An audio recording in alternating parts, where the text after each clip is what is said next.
Hello everyone, स्वागत है और आप है वॉइस सर यूट्यूब चैनल पर। और आज हम लोग करने के लिए जा रहे हैं दो चर वाले रैखिक समीकरण। नाम थोड़ा सा बड़ा है लेकिन टॉपिक जो है ना बिल्कुल आसान है, ज्यादा कुछ है नहीं इसमें। एक एक करके देखते जाएंगे बातों को, बिल्कुल आसान लगेगा यह चैप्टर यदि आप हर एक बात को बारीकी से अध्ययन करते हैं तो।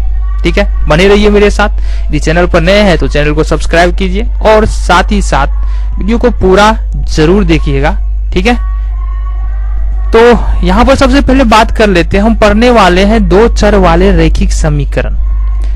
तो सबसे पहले बात करते हैं चर। चर क्या होता है आप पहले भी पढ़ चुके हैं। चर क्या होता है? चर और अचर, है ना। चर और अचर क्या होता है तो देख लो, पूरा जो मैथमेटिक्स है ना, पूरा गणित जो है ना, वो बेसिकली दो तरह के संकेत पर ही चलता है, एक चर पर और एक अचर पर। इन्हीं दो तरह के संकेतों का प्रयोग करके पूरे मैथमेटिक्स का स्टडी करते हैं, पूरे मैथमेटिक्स का हम अध्ययन करते हैं। किस तरह से? अगर बात करें अचर की ना, तो अचर को तो हम बचपन से देखते आ रहे हैं, है ना। अचर की बात करें तो जितना भी नंबर अभी तक आप स्टडी कर चुके हो, सारा का सारा क्या है? अचर है। 1, 2/3, √3, 5 - 7/2, 0 - 3, ये सारा का सारा क्या है? अचर है। और भी नंबर हो सकते हैं। अच्छा, चर क्या है? जितना भी अंग्रेजी का लेटर ले लो, X, Y, Z, क, ख, ये सब जो है ना, अगर इसको हम मैथमेटिक्स के अंदर यूज करते हैं तो ये सब अचर, ये चर कहलाते हैं। चर इसलिए कहलाते हैं कि इसका मान जो है वो बदलता रहता है, लेकिन इसका मान यानी अचर का मान नहीं बदलता है। क्लियर है? अच्छा, दो चर, जाहिर सी बात है। अब समीकरण क्या होता है? तो समीकरण देख लो, समीकरण संकेतों की सहायता से व्यक्त किया गया एक गणितीय कथन है। मतलब यह एक प्रकार का वाक्य है, कुछ नहीं है। जो बोलते हैं हम अपने रोजमर्रा की जिंदगी में, जो वाक्य यूज करते हैं, वही एक प्रकार का क्या है? ये समीकरण कथन है। ठीक है, किस प्रकार से समझ सकते हैं कि कथन है? देखो, एक सिंपल सा उदाहरण लेते हैं। मेरे पास 1000 रुपये थे, ठीक है, और हमने किसी से X रुपया और ले लिया। अब मेरे पास जो है, अब कितने हैं? 1500 रुपये है। अब मेरे पास जो है 1500 रुपये है। तो अब देखो, ये क्या है? इसी को तो समीकरण बोलते हैं ना। हमने क्या कहा? समीकरण संकेतों की सहायता से व्यक्त किया गया एक गणितीय कथन है। तो गणितीय कथन है, मेरे पास 100 रुपया था और और कुछ रुपया लिया। कुछ रुपया तो हमको पता नहीं था, तो इसके जगह पर हम किसका प्रयोग किए? चर का प्रयोग किए, है ना। तो यहाँ से 2-3 चीजें हमको देखने को मिल रहा है। पहली बात कि किसी भी समीकरण में चर तो होगा, ठीक है, चर तो होगा, साथ ही साथ अचर भी आएगा, साथ ही साथ अचर भी आएगा। इसके अलावे समीकरण में ये चिन्ह, ये इक्वल टू का जो चिन्ह है, बराबर का चिन्ह है, वो रहेगा। तो कितने चीज है? चर रहेगा, अचर रहेगा और बराबर का चिन्ह। इतना चीज तो कम से कम रहेगा, तभी जाकर के समीकरण होगा, है ना। अच्छा, समीकरण क्या करता है? समीकरण के दो पक्ष होते हैं, एक LHS और एक, तो समीकरण के दो पक्ष होंगे, एक LHS और एक RHS। ठीक है, और ये LHS और RHS, देखो LHS में क्या है? यहाँ पर 1000 + X, ये है LHS और ये है RHS, है ना। LHS और RHS को क्या करेगा? ये इक्वल टू के साइन के साथ दर्शाएगा। अब मतलब इसका ये है कि जो भी यहाँ पर चर अचर इस साइड में होगा, वो बराबर होगा किसके? RHS वाले के। समीकरण का मतलब ये है ना।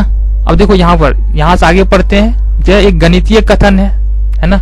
संकेतों की सहायता से व्यक्त किया गया गणितीय कथन है जो दो वस्तुओं को समान या तुल्य बताता है। अब देखो, वस्तु भी हो सकता है, व्यक्ति भी हो सकता है, ठीक है, कुछ और भी हो सकता है, उसको क्या करेगा, तुल्य बताएगा, मतलब बराबर बताने का काम करेगा। तो देखो ये बराबर बताने का काम कर रहा है, ठीक है। अच्छा, समीकरण के अंदर जो है ना, चर की संख्या एक भी हो सकता है, दो भी हो सकता है, तीन भी हो सकता है। तो इस तरह से समीकरण के अंदर एक या एक से अधिक चर हो सकते हैं। अच्छा, इससे पहले अभी अगर इतना समझ में आ गया है समीकरण क्या है, तो पिछली कक्षा में आप पढ़ चुके हैं एक चर वाले रैखिक समीकरण। अब वो समीकरण का रूप क्या था वो देखो, 3x + 5 = 10, x + 3 = 15, 4x + 7 = -5। तो ये समीकरण का रूप था और इसको आप अच्छी तरह से पिछली कक्षा में पढ़ चुके हैं। 3x + 5 = 10 है ना। अगर एक चर वाले रैखिक समीकरण है तो उसके कितने हल निकल रहे हैं, एक हल निकलेंगे। कितने, एक हल निकलेंगे।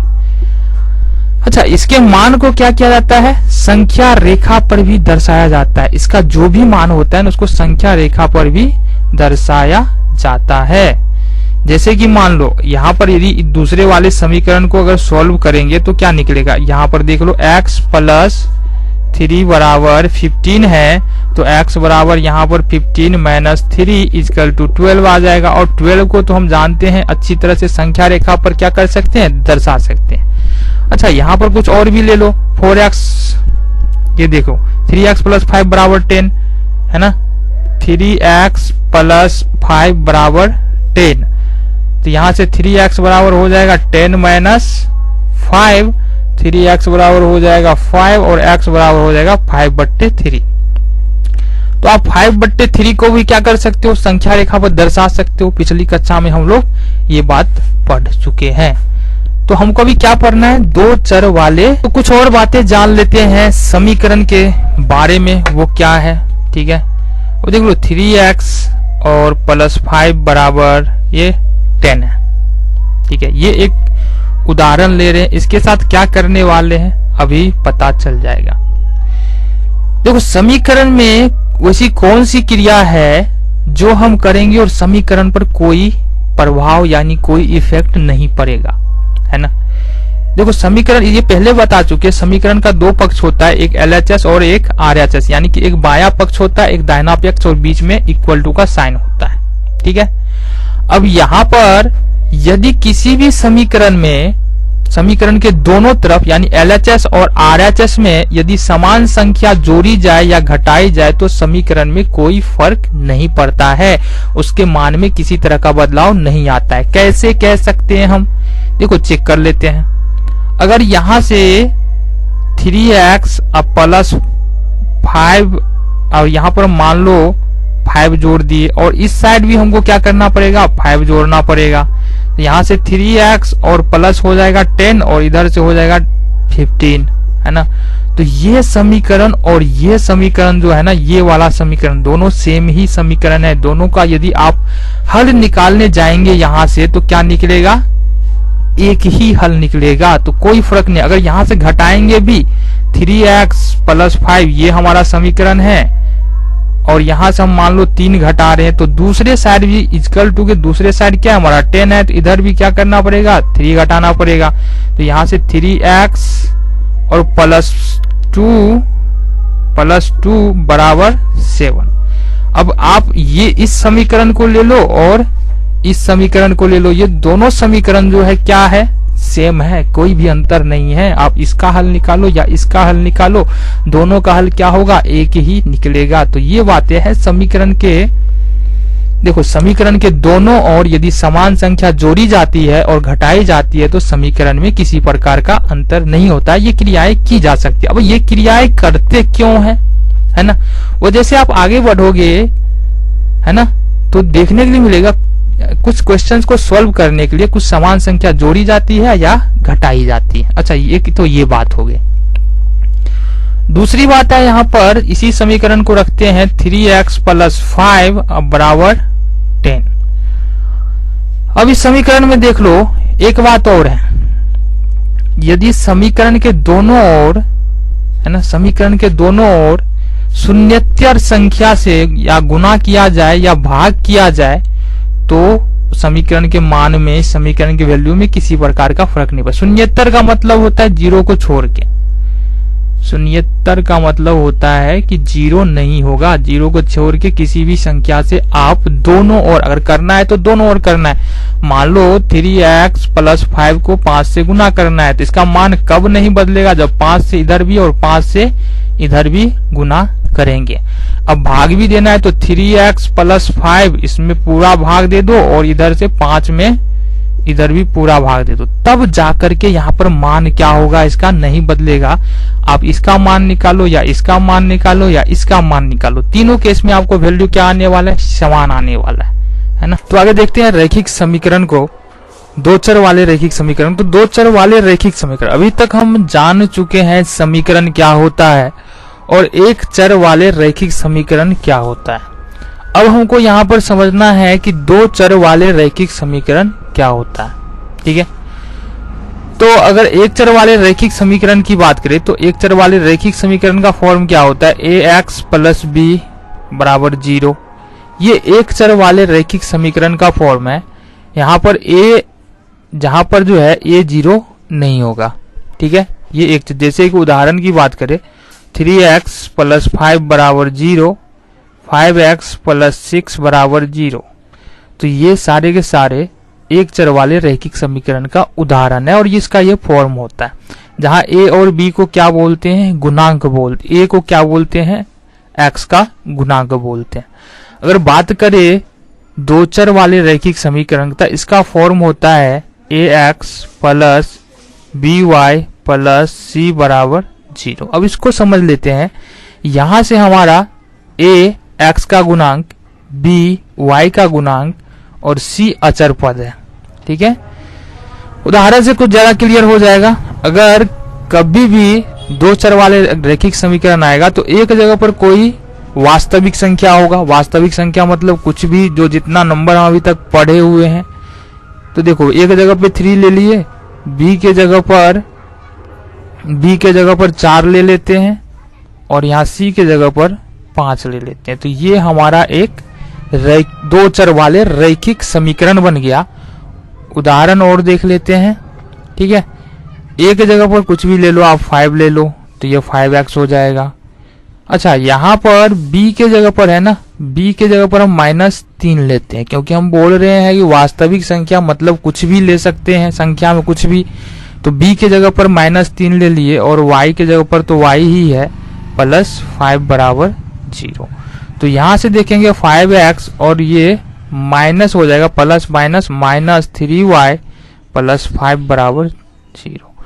तो दो चर वाले रैखिक समीकरण जो भी इस फॉर्म में आएगा, ax + by + c के फॉर्म में, वो दो चर वाले रैखिक समीकरण कहलाएगा। अब थोड़ा समीकरण में थोड़ा सा अंतर होता है, जैसे 3x + 5y = -4, यहाँ पर ये लिखा हुआ है। तो अब भी क्या ये दो चर वाले रैखिक समीकरण होगा कि नहीं होगा, क्यों नहीं होगा। 3x + 5y और इसको इस तरफ ले जाएंगे तो ये प्लस में 5 है ना, तो बराबर 0 होती है। ये दो चर वाले रैखिक समीकरण है ना, ठीक है।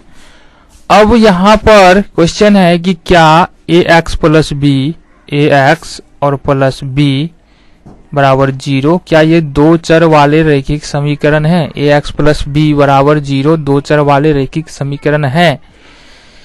देखो इसका मतलब है ये होगा इस फॉर्म पे 3x + 7 = 0, 9x + 6 = 0, ये इस फॉर्म पे होगा। अब जब ये इस फॉर्म पे है तो यहाँ पर चर तो सिर्फ एक ही है ना, चर तो सिर्फ एक ही है, चर एक ही है। इसका मतलब ये एक चर वाले रैखिक समीकरण है, एक चर वाले रैखिक समीकरण है। दो चर वाले रैखिक समीकरण ये नहीं है।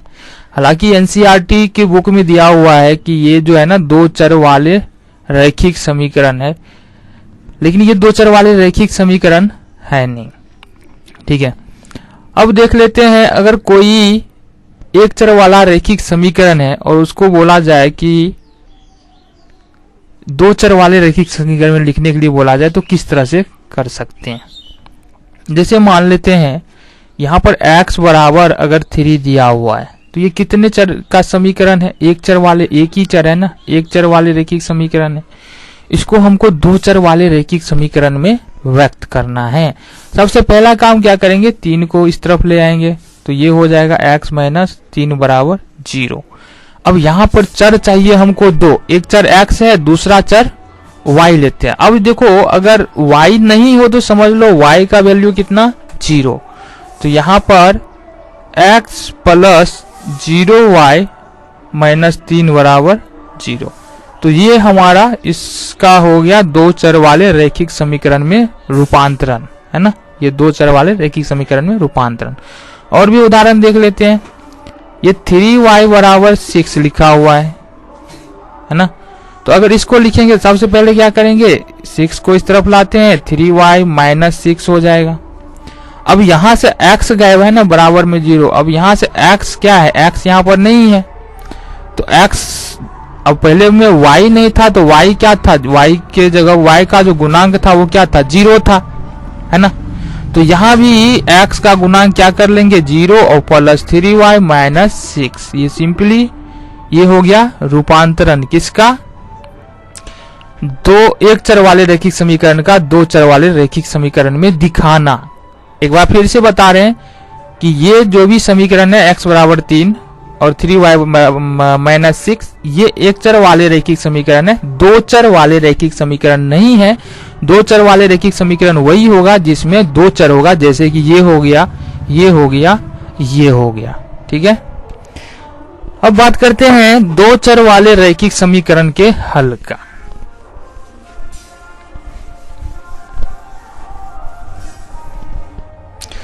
अगर बात करें एक समीकरण लेते हैं उदाहरण के लिए, 3x प्लस 5y बराबर 6। अब ये एक दो चर वाले रैखिक समीकरण है। क्यों है, क्योंकि यहाँ पर x है और y है, कितने चर है, दो चर है, इसलिए ये दो चर वाले रैखिक समीकरण है। ये तो बात क्लियर हो जाता है। अब इस बात करें इसका सॉल्यूशन कैसे निकालते हैं और कितने सॉल्यूशन निकल सकते हैं। तो अगर बात करें, है ना, इसका सॉल्यूशन निकालने के लिए x या y में से किसी एक का वैल्यू अपने मन से रख लेते हैं। मान लो x का वैल्यू जो है ना, x का वैल्यू जो है हम 1 रखते हैं, प्लस 5y बराबर 0। ये हो जाएगा हमारा 3 प्लस 5y बराबर 0 और 5y, अच्छा यहाँ पर 6 है तो 5y बराबर 6 माइनस 3 हो जाएगा, तो 5y बराबर 3 और y बराबर यहाँ से 3/5। तो यहाँ से x और y का वैल्यू दोनों आ गया। कब, अगर 9th की बात करें तो अगर इस समीकरण का सॉल्यूशन निकालना है तो x या y किसी एक का मान अपने मन से रखना है और दूसरा मान यहाँ से इस तरह से निकाल लेना है। देखो अब सवाल उठता है कि समीकरण के कितने हल हो सकते हैं। तो इसी समीकरण को लेते हैं, 3x प्लस 5y बराबर 6।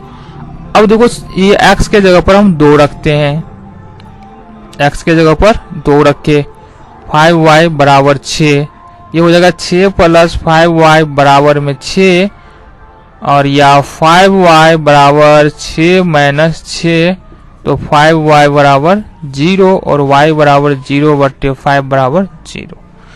तो यहाँ पर कितना रखे, 2 रखे तो मान कितना आ रहा है, 0। 2 मान हम निकाल चुके। क्या और मान निकल सकता है, यहाँ पर देख लेते हैं। 3x प्लस 5y बराबर 6। अब x बराबर रखते हैं 0, 3 इंटू 0 प्लस 5y बराबर 6, ये पूरा 0 हो जाएगा। y बराबर यहाँ से हो जाएगा 6/5। तो ये सिलसिला खत्म नहीं होगा कभी भी, है ना।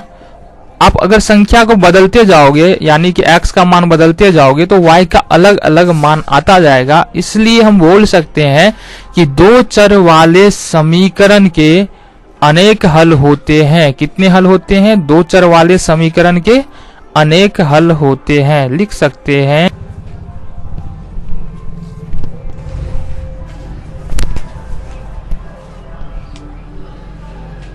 अब देखेंगे दो चर वाले रैखिक समीकरण को किस प्रकार से ग्राफीय विधि से हम हल कर सकते हैं।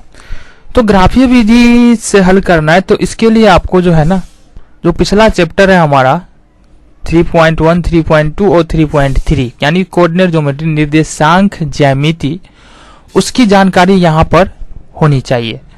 उसके लिए थोड़ा सा हम रिवाइज करवा रहे हैं। देखो, ये होता है ग्राफ का एक्स एक्सिस और ये होता है ग्राफ का वाई एक्सिस, और ये जहां पर एक दूसरे काटता है ये होता है मूल बिंदु। ठीक है, ये मूल बिंदु होता है। अगर मूल बिंदु से बाईं ओर आएंगे तो माइनस वैल्यू, मूल बिंदु से दाहिनी ओर आएंगे तो प्लस वैल्यू, मूल बिंदु से ऊपर जाएंगे तो प्लस, मूल बिंदु से नीचे आएंगे तो माइनस होता। इसका यूटिलाइज क्या है, आप अगर कोऑर्डिनेट ज्योमेट्री बनाए हैं तो अच्छी तरह से इससे परिचित हैं। अब उठता है कि दो चर वाले रैखिक समीकरण का इस ग्राफ पर कैसे प्रदर्शित किया जाता है या किस प्रकार से हम प्रदर्शित कर सकते हैं, है ना। अगर आप दो चर वाले रैखिक समीकरण की देखो, कब इसको प्रदर्शित करना है ना, दो चर वाले किसी भी रैखिक समीकरण को, तो हमारे पास कम से कम दो वैल्यू होना चाहिए, दो मान होना चाहिए। चलिए देखते हैं किस प्रकार से कर सकते हैं। ये एक समीकरण है, दो चर वाले रैखिक समीकरण है ये, तो इसका हम दो वैल्यू पहले निकाल लेते हैं। देखो, मान लेते हैं x बराबर ले लेते हैं 0, है ना, या x बराबर ले लेते हैं 2।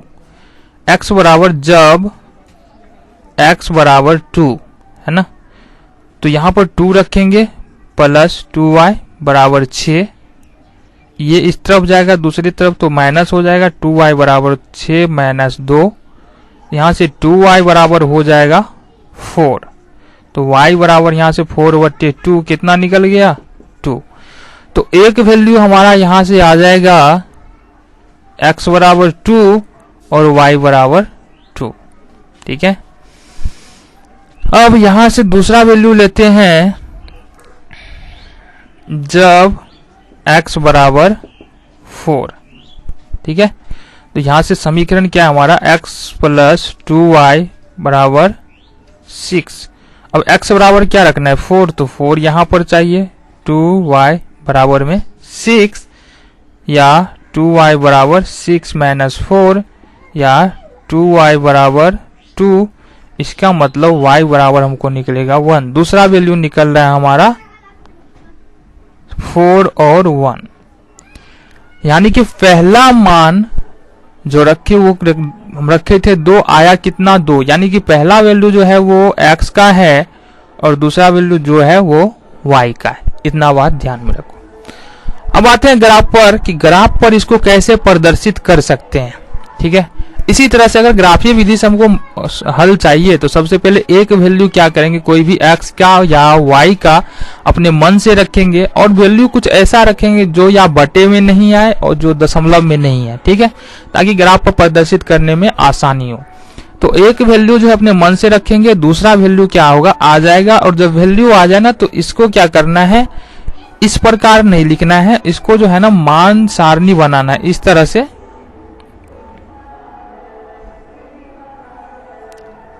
ठीक है, ये x का वैल्यू और ये y का वैल्यू। x का वैल्यू पहले वाले में कितना है, 2 है, तो y का वैल्यू 2 ही आ रहा है। दूसरा वैल्यू देख लो, x का वैल्यू 2 है, x का वैल्यू 4 है और y का वैल्यू 1। ठीक है, अब हमको ये दर्शाना है कहां पर, इस ग्राफ पर दर्शाना है। पहले देखो x बराबर कितना है, 2 है, और 2 क्या है, प्लस में है ना, तो पॉजिटिव x पॉजिटिव, देखो अगर इधर जाएंगे तो x निगेटिव, इधर जाएंगे तो x पॉजिटिव, यानी कि x प्लस में आएगा, तो यहाँ पर 2 यहाँ पर आ रहा है। ठीक है, अब देखो y बराबर कितना है, 2 है। अब देखो यहाँ पर y जो है ना, नीचे भी y और ऊपर भी y, लेकिन हमको क्या चाहिए, y बराबर प्लस में 2 चाहिए ना, तो प्लस में 2 किधर मिलेगा, नीचे तो मिलेगा नहीं, नीचे तो माइनस में 2 है, तो हम चलेंगे ऊपर 2, है ना, तो मतलब यहां से करेंगे, इसको मिला लेंगे। ठीक है, इसको क्या करेंगे, सीधी लाइन लंबवत लाइन खींच लेना है, और y बराबर कितना चाहिए, 2, है ना, तो इसको काटते हुए खींच दिया। अब यहां पर ये एक दूसरे को काट रहा है, तो एक बिंदु तो हमारा ये हो गया 2 और 2 का। दूसरा देखते हैं, x बराबर कितना चाहिए 4, तो x बराबर प्लस में 4 चाहिए, तो प्लस में 4 तो यहाँ पे आ रहा है। अब y बराबर क्या चाहिए, प्लस में 1 है, तो प्लस में 1 है, तो सबसे पहले क्या करना है, ये इस पे लंब खींच लेना है। ठीक है, अब ये कैसे पता करना है कि ऊपर ही लंब खींचना है, क्योंकि y का वैल्यू प्लस में है ना, तो हमको जो भी वैल्यू मिलने वाला है ये ऊपर मिलेगा, इधर नहीं, नीचे नहीं मिलने वाला है, इसलिए ऊपर इसको खींचे। ठीक है, तो y बराबर कितना है 1 है, तो 1 कहाँ पे है, तो 1 से क्या करना है, एक लंबवत बिंदु खींच देना है। तो यहाँ पर 4 और 1 हमको मिल जाता है। ठीक है, तो हम क्या बोले थे, किसी भी रैखिक समीकरण का ग्राफ खींचने के लिए कितने हल चाहिए, कम से कम 2 हल तो चाहिए। ठीक है, तो 2 हल हमको मिल चुका है ग्राफ पर और 2 बिंदु मिल चुका है। इसे 2 हल मिलने के बाद क्या हुआ कि हमको 2 बिंदु मिलेगा। अब निर्देशांक ज्यामिति में पढ़ चुके हो कि ये एक बिंदु को निर्देशित करता है, 2 2 और 4 1 क्या करता है, एक बिंदु को निर्देशित करता है। तो इस प्रकार से हमारे पास 2 बिंदु हो गए, एक बिंदु और 2 बिंदु। अब इस 2 बिंदु को हमको क्या करना है, मिला देना है। 2 बिंदु को मिला देना है, मिला लिए।